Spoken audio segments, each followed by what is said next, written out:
Welcome to Manager Tools. How to handle back-to-back meetings. Part 1. Here we go.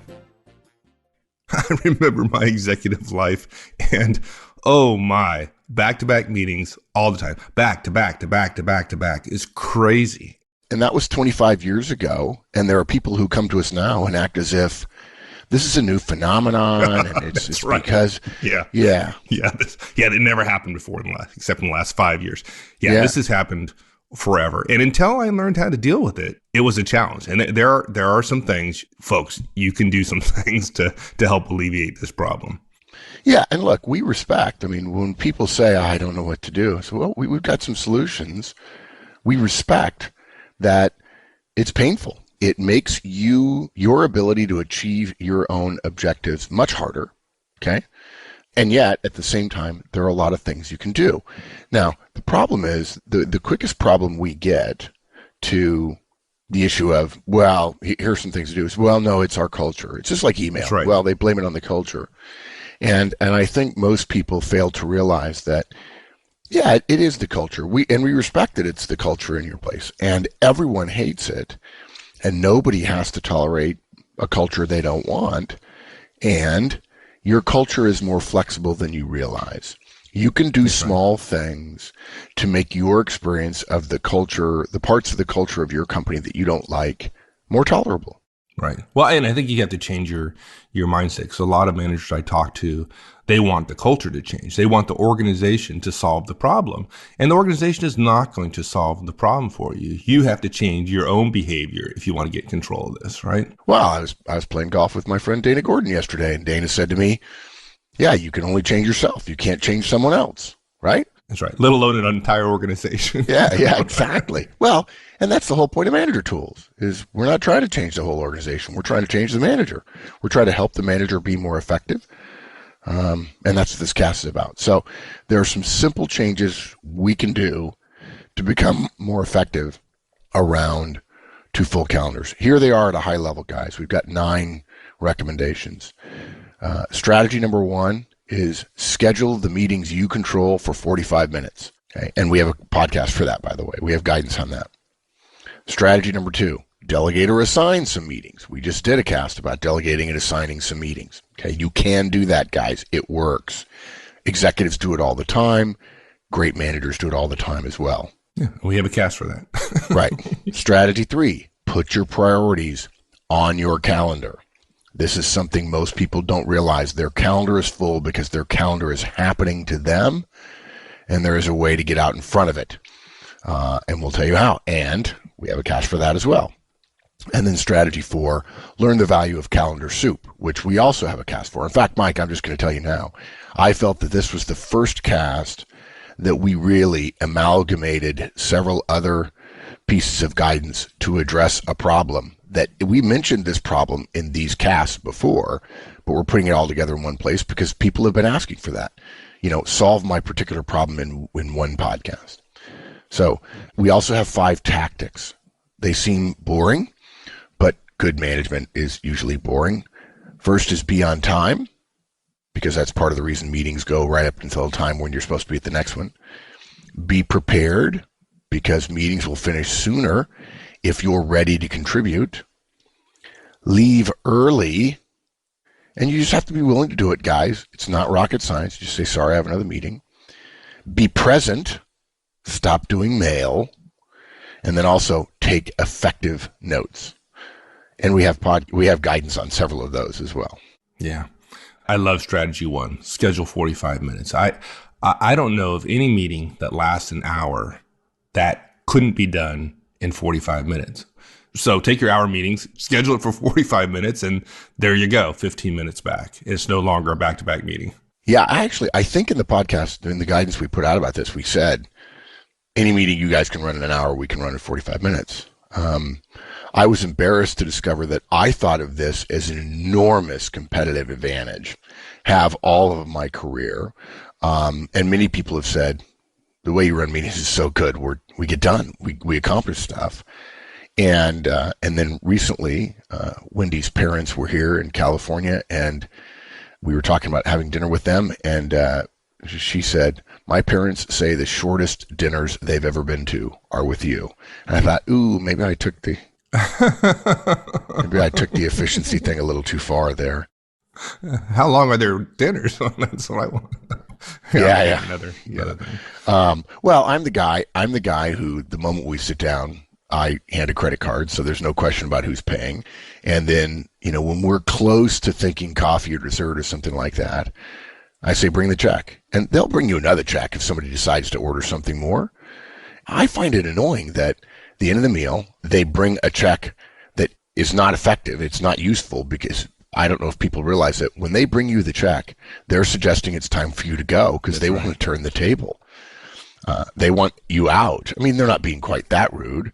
And if you give them your card first, they can bring you the bill that you can sign and be done. If they bring you the check, they're sending you a message. You have to give them your card. They have to go back and run the card and come back with the check. So I don't find that terribly rushing people. I just find that as saving some steps. But anyway, for those people who don't have a lot of time, that's how you can get some more time back. But look, you can't do this with all the meetings, and you're going to get annoyed at people who don't do this, and so they're going to be still doing back-to-back meetings. But those meetings you do control, you can schedule for 45 minutes. And by the way, the moment you start doing this and people see their calendars and realize that there are some meetings that are only going 45 minutes, and then suddenly they connect, hey, those are all Ozans, those are all Horstmans. And they're going to they go to a couple of your meetings, and you facilitate efficiently with recognition that everybody needs time back, and suddenly it will spread. And somebody will say, I mean, look, it's possible you'll have a naysayer, but somebody will say at one point, well, dude, stop complaining about back-to-back meetings. Just do 45 minutes like Ozan, and it'll be fine. It's your meeting. You control it. Outlook's standard scheduled time of an hour doesn't have to rule you. And guys, believe it or not, we've met people over the years who have mistakenly believed that their organization mandated hour-long meeting. Okay. Because when they schedule them, the Outlook made them an hour long. Yeah. And that default can be changed, guys. So look, we've put out guidance before on 45-minute meetings. Simply put, shortening a meeting when you're used to an hour means thinking a bit in advance about the agenda, 5 minutes for welcome purpose agenda, 10 minutes for each agenda item. Announce each agenda item's purpose at the start of that item. Finish each item on time by facilitating crisply and saying, we're moving on to the next item. Okay, and then are there deliverables? Who's going to do what by when? And by the way, because this is about meetings, we encourage you to listen to our Get Out of Jail casts, which are about the basics of meetings, which came out 10 years ago. Yeah. You mentioned, by the way, it occurred to me, I mean, you alluded to it earlier. I mean, you're doing this, right? We're recommending you do this to make your life easier, at least a little bit easier. But right. I mean, your colleagues are going to absolutely love it, right? Everybody has too many meetings. Everybody. Yeah. Right? So, yeah, we get done in 45 minutes. I mean, you're the hero, right? Every other person in that room is going, oh my God, thank you. I love you, right? Yeah. And so you actually put in the meeting request. We all have too many meetings. I'll make sure we're done in 45 minutes. Yeah. And I got to tell you, just the I'll make sure, meaning I'm the facilitator, I'm in charge, changes things. So many people think, well, it happens to us. Somebody hires me. I go to a client and I'm ready at 7:30 or 7:45 in the morning. 8 o'clock comes around. And the head person is sort of wandering around. I said, we need to start. He's like, oh, yeah, well, there's some people not here. I'm like, you're a senior executive. I mean, this is the culture. Clearly, if you're a senior executive and you don't think you can start a meeting on time when you were the person who invited people. And you outrank everybody in the room. That's pretty crazy. Yeah, that's crazy. Exactly. Yeah. Now, look, when you do this, again, you're only going to do it one time, and you're going to save those 15 minutes, or you're going to make the back-to-back meeting thing less painful for that one pairing between the shorter meeting and the longer one after it. But we still think, like we said, you're going to start something. If you do this for a recurring meeting, you'll have solved that back-to-back meeting problem, indefinitely, or at least for the next couple of months. And you're going to essentially set a model for how other people do it. And look, guys, if you're a director, and you have managers working for you, is there a manager working for you or you that is incapable of thinking for 5 minutes about an agenda and saying, we're going to finish in 45 minutes? Guys, when you become a director, you don't inherit the culture of the company. You get a chance to remake the culture. Keep all the good stuff, but change the culture and have people say, oh, yeah, over there they do things differently. It's 45-minute meetings, standard. People aren't going to say, ooh, the culture's going to punish them. People are going to say, that's awesome. That's they awesome. love that. I'm going to go work over everybody there. complains. I don't know a single person who says, I like it. Right? There's an old saying that I love, which is, when there is chaos, someone benefits. Yeah, in this case, you know who benefits? The people who are late and don't like deliverables. Yeah, they don't want to change it. And by the way, because everybody else complains about it, usually the people who are high performers, they join in and complain too. But nobody's changing it. Now look, guys, we know this doesn't solve all your problems. It only solves the ones that you manage, you lead, you control, but you got to start somewhere. Don't complain. Make a difference. If no one else follows, fine. Again, the smart folks are going to see what you're doing. Hour-long back-to-back meetings are just institutionalized laziness in the form of lack of planning and mindless subordination to stupid technology tools and defaults. So for those other meetings you go to that are an hour long, be quiet. Follow the tactics we mention, not the strategies, but the tactics we mention in a little bit. Yeah, and don't complain about. I mean, I was just gonna say, right? Don't complain about others' lack of efforts in this regard. That's gonna get you nowhere. Matter of fact, it's gonna get you on the negative column. So don't do it. When somebody says, "Oh, sorry about the back-to-back meeting. I know you're the 45-minute meeting guy," which is a total you-know-what move. You just say to them, "Dude, your meeting, no problem. I'm here on time," right? In part because you left your previous meeting early. And I suspect at least one of you will have a situation where you'll go to a meeting, you'll be on time, even though your meetings were back-to-back because you use our later tactic of leave early, and somebody's going to say to you, didn't you have another meeting? I said, yeah, I'm here. Oh, well, sorry. Everybody else isn't here. I'm not going to start yet. No worries. I'll do mail. There you go. Yeah. And then you could also say, just thought I'd be respectful, be here on time. Yeah, and try to say it without that tone in your voice. Yeah. That's a backhanded. Yeah, and then when they say, "Oh, that's kind of a sting on everybody else," no, it's not. It's okay. Everybody does it. Everybody shows up late. I respect it, and I'm on time. Just a choice I'm making. That's all. You want to turn it into something else negative? That's up to you, dude. Yeah. And look, guys, we've talked about this before about the accrual of time. When you reach about 5 hour-long meetings in a day, right? So 9 to 10, 10 to 11, 11 to 12, 1 to 2, 2 to 3. That's when folks start complaining, okay? If you only have 3 meetings, 3 hour-long meetings in a day, that's a pretty light day. You hit 5 or more, it seems to be the tipping point for folks. When we hear people complaining and when we look at people's calendars, that's what we see. So let's assume you only control 1/5 of the meetings you attend. So you can only cut 15 minutes off of 5 meetings a week, because that would mean you would have, if you have 5 meetings a day, you have 25 meetings in a week. And 5 of those are yours, 1/5, right? Which means you cut 15 minutes off of 5 of those. That's a little over an hour every week. Okay, it's actually an hour and 15 minutes, but let's assume we only benefit an hour's worth because we're all inefficient. Do the math on that. Over the course of a year, that hour every week adds up to 50 hours, which is an entire work week. Yeah, it's huge. Can you imagine? Give me a week to focus on my priorities. A free week. Yeah, exactly. Yeah. Now you have to get good at efficiency methods such that you take advantage of those 15 minutes and don't just lay around. God, think how much Facebook stuff I can get done in that. Yeah. And the number of tweets that I can send in that week. I mean, well, I have people all the time say, yeah, I know the executives are really busy. They get in a car and I expanded on talking to them and they have their phone calls they're making. I said, yeah. They're using their time. The ones that are really smart about time, they know that the time never comes back. So you get as much stuff done as you can. And you fill in all the interstitial time with things like phone calls. Yeah.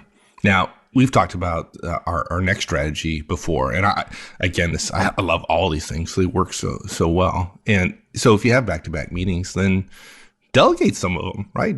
Don't go. That's one way to save yourself an hour. Just don't go, right?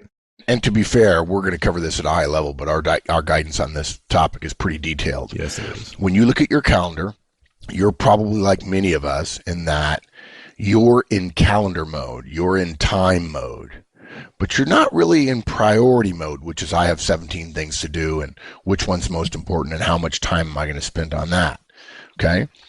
That makes you see all equally long blocks of time as essentially equal resources.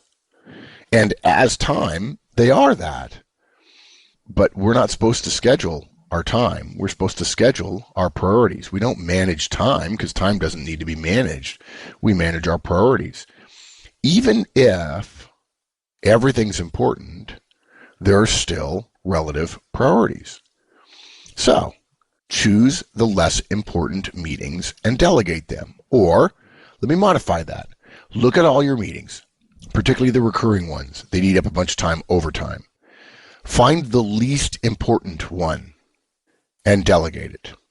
Okay? And if it's a recurring meeting, there's an assumption that has more value. It's not a one-off. And so it's probably better to delegate that one to one of your better performing directs. If it's a one-off meeting, you can probably assign it to someone versus delegating your responsibility. It's totally okay to step on your direct's calendar, because it's likely that what you're asking them to do is probably more important than what they're doing at that time. Okay? Try one. See if it works. We suspect it will. Try another one. See if it works. We suspect it will. We suspect the bottom third of your meetings, you can delegate or assign. And we would recommend doing the whole schmear all at once and getting a real peace dividend out of it, or a time dividend out of it. But maybe not. Maybe you want to be a little bit more careful, so you'll do one at a time. That's fine. No problem. It'll take a little longer, and you'll be a little bit safer, and there's nothing wrong with that. Yeah. And don't worry about being slapped down a little bit. I mean, occasionally your boss is going to overrule you, right? I want you at this meeting. You need to be there. Yeah, on this thing, I want you there. But guys, probably not as much as you think you will. I mean, ask yourself, this is a problem. If you were an executive and you had a meeting and somebody couldn't come, one of your directs, a manager, couldn't come, but sent a replacement, would you have a problem with that? Because if you do, then you are only going to have the meeting with everybody's there, which means you'll never have the meeting, right? That's right. And yet people say, oh, no, it's different. If I say to people, it's okay, but you don't know our executives. They're jerks. They're mean. No, that's not been my experience. Or I'm so important that I have to be there, right? That exactly. I have to be there, right? Yeah. And look, you might get your hand slapped or you have to go, but you may be getting an hour or 2 or 3 every week. And look, guys, if you're opposed to taking any risk of hand slapping at all, please get out of the business of being a manager. We're not asking you here to put your head in the mouth of a lion, okay? We're asking you to take small steps, be cognizant of the political ramifications, stop doing it if it's not a hand slap, but your executive is ripping you a new one, okay? Fine. But gee whiz, don't sit there and say the fear of that causes me to believe that I should never do that. Because I promise you, some of those executives got there by flouting some of the culture along the way. Yeah. Now, our next strategy, put your priorities on your calendar. I've heard you say many, many times that this is your favorite strategy of all, right? Yeah, it is. And it's incredibly powerful. And, maybe it takes a couple weeks, but in 3 weeks, man, it's going to make a difference. Yeah, I tell you, people just don't realize the extent to which their calendar is ruled by urgency and immediacy, what's happening right now. People don't realize that their calendar is constantly happening to them, and the people who are good at calendars simply say, no, I'm going to take back part of my calendar for those things that are important to me.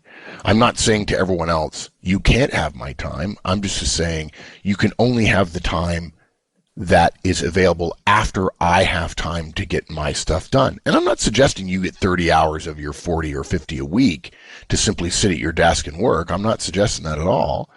In this case, with back-to-back meetings, is one of the reasons so many of us feel overwhelmed with meetings is they aren't necessarily well aligned with the work we need to get done in our role as a working manager.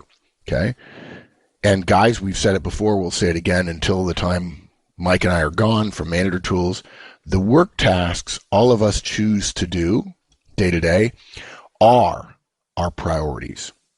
Okay? You can't say, I like red, but I'm choosing blue. And if you always choose blue, then blue's what you like and not red. Okay? Whether your official priorities are X or Y or Z, if you do ABC, ABC are by definition, by inference, by standard professional inference, what's important to you. Okay? And because those meetings aren't necessarily aligned with your ABC, and it's way easier to blame them because they're keeping you from getting your work done. But if you keep doing the meetings and you don't make time for your own work and you feel disappointed in the quality of work, what you've essentially said is those meetings are my priorities.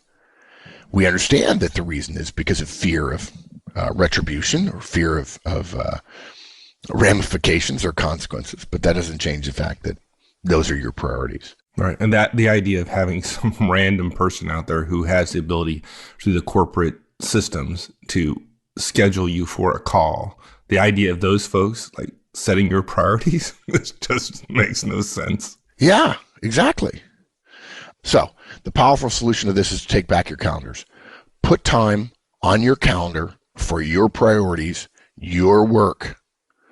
And now, to be clear, this does take time, or you have to figure out what your priorities are, and we've covered that in other guidance as well.